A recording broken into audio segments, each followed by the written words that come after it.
बिस्मिल्लाहिर्रहमानिर्रहीम। घर की चटाई अस्पताल के बेड से बेहतर है और रिज़्क़ की तंगी सांस की तंगी से बेहतर है। हमेशा अपने परवरदिगार का शुक्र अदा करें। नफ़रत इंसान का बनाया हुआ ज़ाती मसला है, वरना कुदरत तो मोहब्बत का दर्स देती है। जिनके इखलाक उम्दा हैं, इनकी सोबत तलाश करो। लाजिम नहीं जिसके इर्द गिर्द लोग जमा हो वो अल्लाह का दोस्त भी हो। मदारी भी तो लोगों को जमा कर लेते हैं। समंदर अपनी मछलियाँ खुद नहीं खाता, दूसरों को खिलाता है। दरिया अपना पानी खुद नहीं पीता, दूसरों को पिलाता है। दरख्त अपना फल खुद नहीं खाता, दूसरों को खिलाता है। लिहाजा हकीकी खुशी का राज इस बात में पोशीदा है कि इंसान दूसरों के काम आया करे।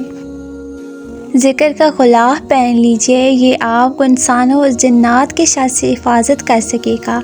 और अपनी रूह को इस्तग़फ़ार से ढाँप लीजिए ताकि ये आपके रोज़ शब के गुनाह मिटा दे।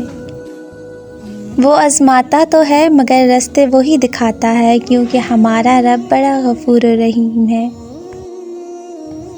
मुझे पसंद है लोगों में उम्मीद बांटना, रोते हुए चेहरों पर हंसी बिखेर देना, मुखलिसी के सारे रंग चढ़ा कर लोगों की झोली में डाल देना, बदले की चाह के बगैर पुरखुलूस रहना।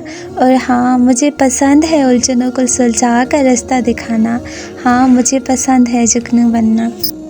एक अच्छा और नेक सीरत शौहर मिल जाने से औरत की ज़िंदगी दुनिया में ही जन्नत बन जाती है, और एक अच्छी और नेक सीरत बीवी के मिल जाने से मर्द पूरी दुनिया से लड़ सकता है और इसकी दुनिया ही जन्नत बन जाती है।